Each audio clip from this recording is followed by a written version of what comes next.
5 minutes avec Jésus au Saint-Sacrement. Le miroir de l'âme, accepter son visage marqué. Au nom du Père et du Fils et du Saint-Esprit. Amen. Combien de fois, mon enfant, êtes-vous resté immobile devant le miroir de votre salle de bain, le souffle court et le cœur serré, cherchant désespérément dans le reflet qui vous fait face les traits de celui ou de celle que vous étiez autrefois? Vous vous approchez de la glace, la lumière crue du matin ne vous épargne rien, et vous posez cette question douloureuse qui brûle vos lèvres. Qui est cet étranger? Qui est cette personne aux paupières lourdes, au teint terni, dont le visage semble avoir été labouré par des sillons que vous ne reconnaissez pas? Vous cherchez l'éclat de vos 20 ans, la fermeté de votre peau, la vivacité de votre regard, mais vous ne trouvez qu'un masque de fatigue et de temps. Ce visage, qui était votre signature dans le monde, votre fierté secrète, vous semble aujourd'hui une trahison. Vous passez vos doigts sur les rides qui encadrent vos yeux, ces pattes de roi que vous détestez, car elles vous rappellent que le sable de l'existence écoule inéluctablement. Vous touchez votre front, marqué par des lignes horizontales, qui sont autant de traces de vos soucis, de vos colères passées, de vos nuits d'insomnie. Vous masquez vos cheveux gris, cette cendre qui est déposée sur votre tête comme pour annoncer un deuil prématuré, celui de votre jeunesse. Pour les hommes, c'est la perte de la virilité triomphante, la carrure qui s'affaisse, le regard qui perd de sa superbe. Pour les femmes, qu'est-ce deuil atroce de la beauté qui attirait les regards, ce sentiment de devenir invisible, de se fondre dans la grisaille d'une foule qui ne regarde que ce qui brille et ce qui est neuf. Cette tristesse que vous ressentez n'est pas une simple coquetterie superficielle. C'est une blessure de l'âme. C'est le combat acharné entre la vanité et l'humilité. Vous avez construit une grande partie de votre identité sur votre apparence, sur la manière dont les autres vous percevaient, sur ce miroir social qui vous renvoyait une image de force ou de séduction. Et maintenant que ce miroir se brise, vous vous sentez nu, dépouillé, sans défense. Vous détestez ces marques car elles crient votre fragilité. Elles disent au monde entier que vous êtes mortel, que vous êtes en route vers le grand passage. Et cette pensée vous terrifie. Vous voudriez arrêter le soleil dans sa course. Vous voudriez commander aux saisons de se figer dans un éternel printemps. Regardez vos mains. Elles sont les témoins de votre labeur, de vos caresses, de vos prières. Mais aujourd'hui, vous ne voyez que les taches brunes, les veines saillantes, la peau qui se fragilise comme du vieux parchemin. Vous avez honte de montrer ces mains. Vous les cachez parfois, comme si la vieillesse était une faute, une maladie honteuse que l'on doit dissimuler sous des fards ou des vêtements larges. Ce dégoût de soi est une prison. Il vous empêche d'aimer la vie telle qu'elle se donne à vous, aujourd'hui. Il vous empêche de voir que chaque ride est une page d'histoire, chaque cicatrice un trophée de victoire sur l'adversité, chaque cheveu blanc une onction de sagesse. Vous résistez au dessein de Dieu. Vous refusez l'automne de votre vie alors que le Créateur a voulu que chaque saison ait sa propre splendeur. Considérez les feuilles des arbres en cette saison. Elles ne sont jamais aussi belles que lorsqu'elles s'apprêtent à tomber. Elles se parent d'or, de pourpre, de cuivre éclatant. Elles ne cherchent pas à redevenir le vert tendre du bourgeon de mai. Elles acceptent de mourir dans une apothéose de couleurs parce qu'elles savent que leur décomposition nourrira la terre pour le renouveau. Mais vous, mon enfant, vous vous agrippez désespérément à une image morte. Vous gaspillez votre énergie spirituelle à regretter ce qui n'est plus, au lieu de cultiver ce qui est en train de naître en vous. La vanité est un banquier cruel qui vous demande des intérêts de plus en plus élevés à mesure que vous vieillissez. Elle vous pousse à acheter des remèdes illusoires, à envier les plus jeunes, à vous aigrir contre le passage des années. Elle vous murmure que vous ne valez plus rien parce que votre enveloppe se détériore. Mais écoutez la voix du sanctuaire. Le vin de l'Évangile, est-il pas meilleur lorsqu'il a vieilli longtemps dans le secret de la cave? Ne faut-il pas que la grappe de raisin soit écrasée, pressée, pour donner ce breuvage sacré qui devient le sang du Christ? Votre visage marqué est ce raisin qui a mûri au soleil des joies et sous la pluie des larmes. Il a désormais une profondeur, une vérité qu'un visage lisse de 20 ans ne peut posséder. Regardez maintenant l'ostensoir, regardez cette sainte hostie. Elle n'a aucune apparence qui puisse attirer le regard charnel. Elle est simple, blanche, sans relief, sans ornement. Elle est le dénuement absolu, et pourtant elle contient la beauté incréée, la splendeur qui fait trembler les anges. Jésus, au Saint-Sacrement, se présente à vous sans aucun phare. Il accepte d'être enfermé dans ce petit cercle de pain qui, aux yeux du monde, ne vaut rien. Il vous montre le chemin de l'intériorité. Il vous dit « Regarde-moi, je ne suis pas dans l'éclat extérieur, je suis dans la présence. Ton visage peut s'altérer, tes traits peuvent tomber, ta peau peut se flétrir, mais ton âme, si elle reste unie à moi, devient chaque jour plus lumineuse. Pourquoi cette haine de vos rides? Ne sont-elles pas les rivières où ont coulé vos larmes de compassion? Ne sont-elles pas les marques des sourires que vous avez donnés à vos enfants, à vos amis, à ceux qui souffraient? Chaque pli de votre visage est une preuve que vous avez aimé. Un visage sans rides, à votre âge, serait un visage qui n'a pas vécu, un visage qui n'a pas risqué le don de soi. Dieu regarde ces marques avec une tendresse infinie. Il y lit votre fidélité. Il y voit les traces de vos combats pour rester debout malgré les tempêtes. Pour lui, vous n'avez jamais été aussi beau qu'aujourd'hui, car vous êtes enfin débarrassé de l'arrogance de la jeunesse et de l'illusion de l'invulnérabilité. Mais il est là. Regardez l'ostensoir. Il voit votre détresse devant le miroir. Il voit ce moment où vous éteignez la lumière pour ne plus voir ce corps qui vous déçoit. Il veut guérir ce regard que vous portez sur vous-même. Il veut vous apprendre la vraie humilité, celle qui accepte de décroître pour que la lumière intérieure grandisse. Acceptez que votre printemps soit passé. Acceptez que l'été de vos grandes activités soit terminé. Entrez avec confiance dans cet automne sacré. C'est la saison de la récolte, le temps où l'on ne regarde plus les fleurs éphémères, mais les fruits qui demeurent. Le péché de vanité vous fait croire que votre dignité dépend de votre esthétique. C'est un mensonge du démon pour vous jeter dans le désespoir. Votre dignité réside dans votre filiation divine. Vous êtes l'enfant du roi, et le roi ne regarde pas la robe que vous portez, il regarde le cœur qui bat dessous. Votre visage est le temple de l'Esprit Saint. Même si les colonnes du temple vacillent, même si les murs se lézardent, la gloire de Dieu habite encore au-dedans. Ne profanez pas ce temple par vos murmures et votre mépris de vous-même. Bénissez ces marques du temps, car elles sont le signe que vous approchez de la porte de la maison du Père, là où vous recevrez un corps glorieux qui ne connaîtra plus jamais la flétrissure. Demeurez en silence devant la sainte hostie. Laissez le regard de Jésus se poser sur votre visage, tel qu'il est, sans artifice. Il ne vous demande pas d'être parfait selon les critères des magazines. Il vous demande d'être vrai. Offrez-lui votre tristesse. Offrez-lui ce sentiment de déchéance physique. Dites-lui, « Seigneur, je te donne mon visage fatigué. Je te donne mes yeux qui s'éteignent. Je te donne mes cheveux blancs. Transforme mon dégoût en offrande.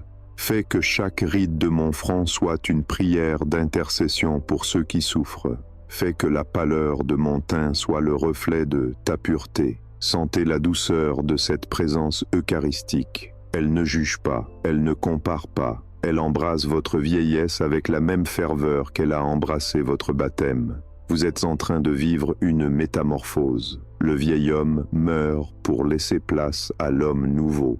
Et cette mort est douloureuse car elle touche à notre chair, à notre image, à notre ego. Mais c'est une douleur nécessaire pour que l'éclat de la résurrection puisse déjà poindre sous vos traits marqués. Ne fuyez plus le miroir. Mais quand vous vous y regarderez demain, ne cherchez plus la créature, cherchez le reflet du Créateur qui travaille en vous, sculptant patiemment votre âme à travers les épreuves du temps. Voyez la beauté d'une cathédrale ancienne. Ses pierres sont érodées par le vent et la pluie. Ses sculptures sont parfois brisées. Ses vitraux ont subi l'assaut des siècles. Est-elle moins belle qu'un immeuble neuf en béton lisse? Non, elle est infiniment plus précieuse car elle porte en elle le poids de la prière et la patine de l'histoire. Vous êtes cette cathédrale. Vos rides sont l'érosion sacrée de la vie vécue pour Dieu. Vos cheveux blancs sont la neige des cimes où on rencontre le très haut. Soyez fiers de ce que le temps a fait de vous, car entre les mains de Dieu, le temps n'est pas un destructeur, mais un ciseau qui façonne un chef d'œuvre pour l'éternité. Mais il est là. Regardez elle ostensoir. Il vous attend. Il veut échanger votre tristesse contre sa paix. Il veut que vous vous aimiez enfin, non pas pour ce que vous paraissez, mais pour ce que vous êtes à ses yeux, une perle de grand prix, dont les crins s'usent pour mieux laisser paraître l'éclat du bijou. Abandonnez votre combat contre les rides, déposez vos crèmes inutiles et vos regrets stériles au pied de l'autel. Demandez la grâce de la transfiguration intérieure. Demandez à Jésus de vous donner ses yeux pour vous voir, et alors le miroir ne sera plus une torture, mais le témoin d'une marche victorieuse vers la lumière qui ne décline jamais. Entrez maintenant plus profondément dans la clarté de la parole, là où les voiles de l'apparence se déchirent pour laisser place à la vérité de l'être. Pour guérir cette blessure que vous inflige votre miroir, il nous faut monter sur 2 montagnes sacrées, celle de Bethléem et celle du Tabor. Écoutez d'abord ce que le Seigneur dit au prophète Samuel, alors que celui-ci cherchait un roi parmi les fils de Jessé. Samuel, comme nous tous, fut d'abord séduit par la stature, par la vigueur, par la beauté manifeste d'Éliab, le fils aîné. Il se disait, « Sûrement, le oint du Seigneur est ici devant lui. » Mais la réponse de Dieu tomba comme un couperet sur nos vanités humaines. Ne considère pas son visage, ni la hauteur de sa taille, car je l'ai écarté. Dieu ne regarde pas comme regarde l'homme. L'homme regarde l'apparence, mais le Seigneur regarde le cœur. Considérez cette phrase, mon enfant, alors que vous contemplez la sainte hostie. L'homme regarde l'apparence. C'est votre drame quotidien. Vous vivez dans un monde qui a érigé l'apparence en religion, qui a fait de la jeunesse une idole et de la police un critère de dignité. On vous a appris à regarder la surface, la texture, la couleur, et quand cette surface altère, vous avez l'impression que votre être même effondre. Mais le Seigneur, lui, détourne son regard de ce qui fane. Ce n'est pas qu'il ignore votre corps, car il l'a créé, mais il cherche quelque chose de plus profond. Il cherche cette étincelle de vie divine qui, loin de s'éteindre avec l'âge, peut briller avec une intensité nouvelle à travers les fissures de votre chair. Le Seigneur a choisi David, le plus jeune, le berger que l'on n'avait même pas appelé pour la présentation, car son cœur était selon son cœur. De la même manière, le Seigneur vous choisit aujourd'hui, non pas malgré vos rides, mais à travers elles. Vos rides sont comme les craquelures sur une icône ancienne. Elles ne gâchent pas le portrait, elles en attestent l'ancienneté, la résistance au siècle et la sacralité. Si votre visage était resté lisse, il serait une page blanche où rien n'est écrit. Aujourd'hui, votre visage est un livre ouvert où Dieu peut lire des chapitres entiers de patience, de pardon et de persévérance. Mais montez maintenant sur le mont Tabor, contemplez Jésus qui prend avec lui Pierre, Jacques et Jean. Là, devant eux, il fut transfiguré, son visage resplendit comme le soleil. C'est ici que se trouve la clé de votre propre beauté. La transfiguration n'est pas un changement de trait physique. Si est l'irruption de la gloire intérieure à travers le visage humain. Jésus nous montre que le visage N n'est pas une fin en soi, mais un vitrail. Un vitrail, dans l'obscurité, semble gris, terne et sans intérêt. Mais dès que la lumière du soleil le traverse, il devient une explosion de couleurs célestes. Votre vieillesse est le moment où le verre de votre humanité s'amincit, laissant passer de plus en plus la lumière de l'esprit qui habite en vous. Regardez El ostensoir. N est ce pas la prolongation du Tabor. Sous l'apparence du pain, il y a le soleil de justice. De la même manière, sous l'apparence de vos traits fatigués, il y a un Christ qui veut rayonner. Si vous saviez quelle beauté irradie d'une personne âgée qui prie avec ferveur. Les rides disparaissent spirituellement derrière une onction de paix que nulle chirurgie ne pourra jamais imiter. Les yeux, même ils enfoncent dans leurs orbites, acquièrent une transparence qui laisse entrevoir l'infini. C'est cette beauté de l'âme que le Seigneur veut que vous acceptiez aujourd'hui. Accepter son visage marqué, est accepter de devenir un Tabor vivant, un lieu où la gloire de Dieu se manifeste dans la fragilité.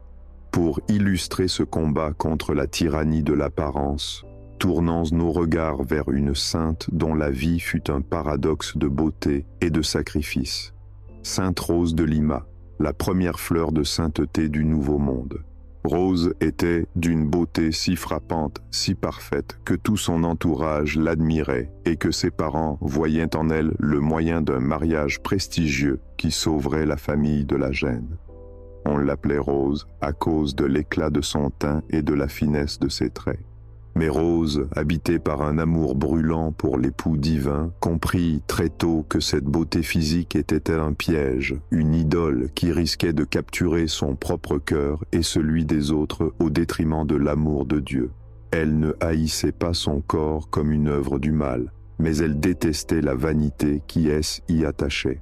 Un jour, pour décourager les prétendants et pour s'unir davantage aux souffrances du Christ, elle frotta son visage avec du poivre et de la chaux. Elle coupa sa magnifique chevelure et cacha ses mains dans des gants remplis de herbes urticantes. Elle voulait que on ne regarde plus en elle la créature, mais le Créateur. Elle voulait briser le miroir de la complaisance pour ne plus refléter que le visage du Christ souffrant. Elle ecce homo. Pour vous qui souffrez de perdre votre beauté, l'exemple de Rose de Lima est un rappel puissant. Elle a volontairement abîmé ce que vous regrettez d'avoir perdu par la force du temps. Pourquoi ? Pour nous apprendre que la véritable figure, la véritable forme de l'homme, est celle de l'amour. Rose de Lima disait que sous les épines de la pénitence, elle trouvait les roses du paradis. En acceptant le flétrissement de votre beauté extérieure, vous faites, d'une certaine manière, la même démarche que Rose. Vous dites au monde, « Mon trésor n'est pas dans ce que vous voyez, mon trésor est caché dans le tabernacle de mon cœur. » Rose de Lima portait une couronne d'argent garnie intérieurement de clous, pour unir à la couronne d'épines de Jésus. Elle savait que le visage le plus beau de l'histoire humaine fut celui de Jésus durant sa passion. Un visage couvert de crachats, de sang et de poussière, un visage défiguré dont Isaïe disait qu'il n'avait plus d'éclat ni de beauté. Et pourtant, est ce visage-là qui a sauvé le monde. C'est ce visage-là qui, au matin de Pâques, est devenu la splendeur éternelle. Vos marques, vos taches de vieillesse, vos cernes de douleur sont votre participation à la couronne d'épines. Elles sont les signatures de la croix sur votre chair. Comment pouvez-vous mépriser ce que Dieu a choisi pour nous racheter? Le combat de Sainte Rose nous enseigne aussi que la vanité est un esclavage. Elle passait des heures à se mortifier pour sortir de l'emprise du regard des autres. Vous aussi, vous avez été trop longtemps l'esclave du regard social, de cette injonction de rester jeune à tout prix. Mais le Saint-Sacrement vous libère. Devant l'hostie, vous n'avez pas besoin de paraître. Vous pouvez être ce que vous êtes, une créature aimée dans sa vérité nue. Jésus ne vous demande pas de cacher vos rides sous du poivre, comme Rose, mais il vous demande de les lui offrir avec un sourire de reconnaissance. Considérez la théologie du visage dans la tradition chrétienne. Le visage est le lieu de la rencontre, le lieu où se reflète l'image de Dieu. À mesure que nous vieillissons, l'image de Dieu doit devenir plus apparente que l'image de l'homme. Saint Jean de la Croix disait que vers la fin de la vie, l'âme ressemble à une pierre précieuse qui a été si bien polie qu'elle ne semble plus être une pierre, mais la lumière même qu'elle reflète. Votre vieillissement est ce polissage divin. Le ciseau du temps retire les couches de graisse, les rondeurs de la suffisance, les couleurs de la séduction pour ne laisser que l'essentiel. L'ossature de la foi et la clarté de l'espérance. Regardez l'hostie. Elle est parfaitement ronde, sans aucune aspérité. Elle est le symbole de la perfection atteinte par le dépouillement. Le Christ au Saint-Sacrement ne possède plus rien de ce qui fait l'éclat humain. Il n'a plus de voix, plus de mouvement, plus de forme reconnaissable comme un homme. Il est la pure présence. Il vous invite à cette Eucharistie de l'apparence. Il vous invite à devenir, vous aussi, une simple présence aimante, dépouillée des artifices du paraître. Une grand-mère, un grand-père qui accepte sa vieillesse avec grâce et paix, rayonne une lumière que nulle jeunesse ne possède. C'est la lumière de la sagesse, la lumière de celui qui a traversé le désert et qui voit enfin poindre la terre promise. Pensez à la rencontre entre Marie et Élisabeth. Élisabeth était avancée en âge, les Écritures le soulignent. On peut imaginer son visage marqué par les années de stérilité et d'attente. Pourtant, dès que Marie arrive, Élisabeth est remplie de l'Esprit Saint. Son visage s'illumine d'une joie prophétique. Sa vieillesse devient le réceptacle d'un miracle. Ne dites pas que votre visage est inutile parce qu'il est vieux. Il est rempli de l'Esprit. Il peut devenir pour vos petits-enfants, pour vos voisins, pour les soignants, une source de bénédiction. Votre visage marqué peut être le premier miroir où un jeune verra l'éternité. Revenez au Christ exposé. Il est le miroir sans tache. En le regardant, vous ne voyez pas vos défauts. Vous voyez son amour qui vous enveloppe. Il vous dit, « Ma fille, mon fils, ne pleure pas sur ta jeunesse enfuie. Elle était le temps des semailles. Maintenant est le temps où le grain mûrit. Ta beauté, elle n'est pas partie. Elle est intériorisée. Elle est devenue patience. Elle est devenue prière. Elle est devenue ce doux éclat que j'aime par-dessus tout. Le Seigneur ne fait pas d'erreur. S'il permet que votre corps décline, c'est pour que votre esprit s'envole. S'il permet que votre peau se ride, c'est pour que votre cœur se dilate. Contemplez encore Sainte Rose de Lima. À la fin de sa courte vie, consumée par l'amour et la pénitence, son visage, autrefois si beau selon le monde, portait les traces d'une union incroyable avec Dieu. Ceux qui l'approchaient ne voyaient plus une femme, ils voyaient un ange. Ils oublient ses traits pour ne percevoir que la sainteté qui émanait d'elle. C'est cela, la véritable réussite de la vieillesse, que l'on oublie votre âge pour ne voir que votre Dieu, que l'on ne compte plus vos rides, mais que l'on cherche votre paix. Accepter son visage marqué, c'est enfin cesser de se regarder soi-même pour ne plus regarder que lui. Tant que vous êtes obsédé par votre reflet, vous êtes tourné vers vous-même. Le jour où vous acceptez ce reflet comme une étape nécessaire vers la ressemblance divine, vous êtes libéré. Vous pouvez enfin regarder Jésus face à face, cœur à cœur. Votre visage devient alors un écho du sien. Comme le dit saint Paul, nous tous qui, le visage découvert, contemplons comme dans un miroir la gloire du Seigneur, nous sommes transformés en cette même image, de gloire en gloire. Laissez cette transformation opérer en vous, ici même, dans le rayonnement de ostensoir. Ne luttez plus contre le temps, car le temps est l'ouvrier de Dieu. Remerciez pour chaque ride, car elle est le signe que vous avez survécu, que vous avez mûri, que vous avez été sculpté par la vie. Remerciez pour vos cheveux blancs, car ils sont la parure de ceux qui ont marché longtemps sur le chemin de la foi. Devant l'hostie blanche, vos cheveux blancs deviennent une communion de couleurs, un signe d'appartenance au monde de la lumière.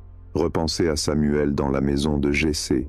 Rappelez-vous que le plus beau aux yeux de Dieu était celui que le monde avait oublié dans les champs. Vous aussi, vous vous sentez peut-être oublié, mis au rebut à cause de votre âge et de votre apparence. Mais le Seigneur envoie son prophète pour vous oindre. Il dit, « C'est celui-là. C'est ce visage-là, marqué par la vie, que je veux pour mon royaume.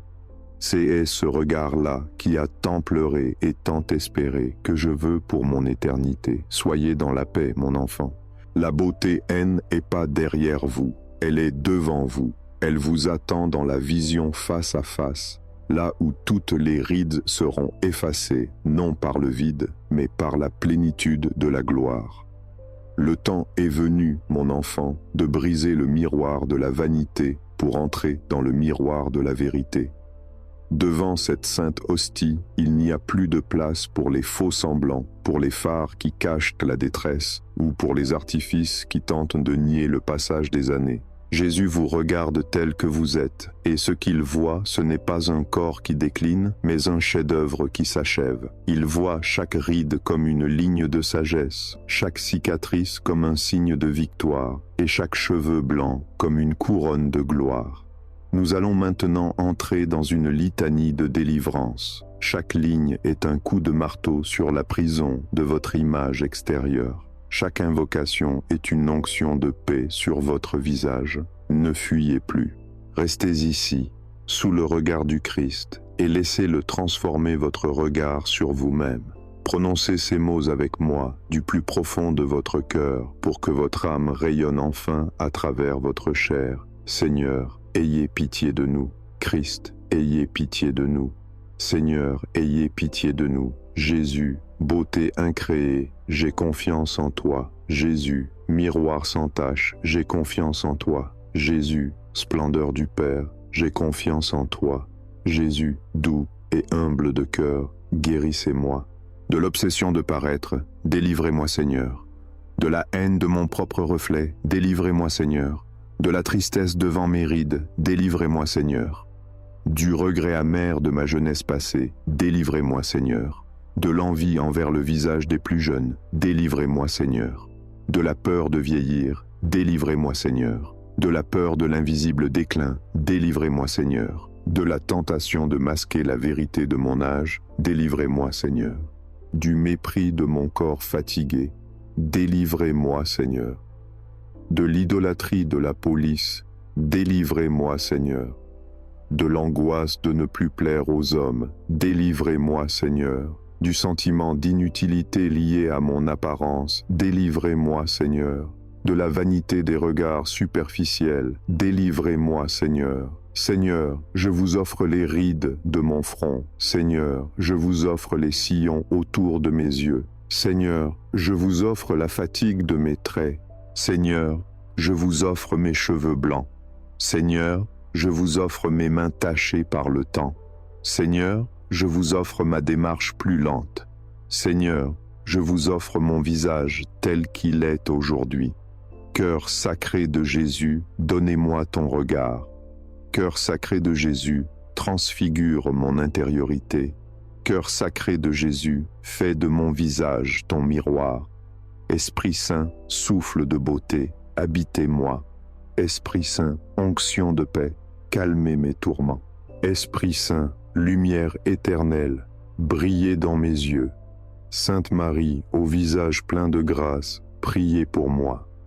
Sainte Marie, humble servante du Seigneur, apprenez-moi l'humilité. Sainte Rose de Lima, vous qui avez vaincu la vanité, aidez-moi. Sainte Thérèse de l'Enfant Jésus, vous qui aimiez la petitesse, guidez-moi. Jésus mon époux, je me donne à toi. Jésus mon roi, je me livre à toi. Jésus ma beauté, je m'abandonne à toi. Que mon âme soit plus belle que mon corps. Que ma bonté soit plus éclatante que ma peau. Que mon sourire soit ta lumière pour les autres. Que mes larmes de jadis deviennent des perles pour ton royaume.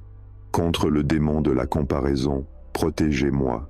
Contre le démon du dégoût de soi, défendez-moi. Contre le démon de l'amertume, sauvez-moi. Je bénis le temps qui passe, car il me rapproche de toi. Je bénis chaque année, car elle m'a appris à t'aimer. Je bénis mes infirmités, car elles me forcent à m'appuyer sur toi. Seigneur, que mon visage soit une prière. Seigneur, que mon regard soit une bénédiction.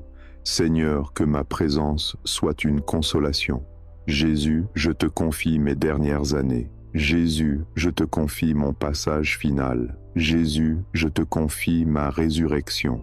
Beauté de Dieu, enveloppez-moi. Amour de Dieu, restaurez-moi. Paix de Dieu, couronnez-moi. Amen. Sentez-vous cette légèreté qui s'installe dans vos traits, la tension qui crispait vos paupières et votre bouche s'est évanouie.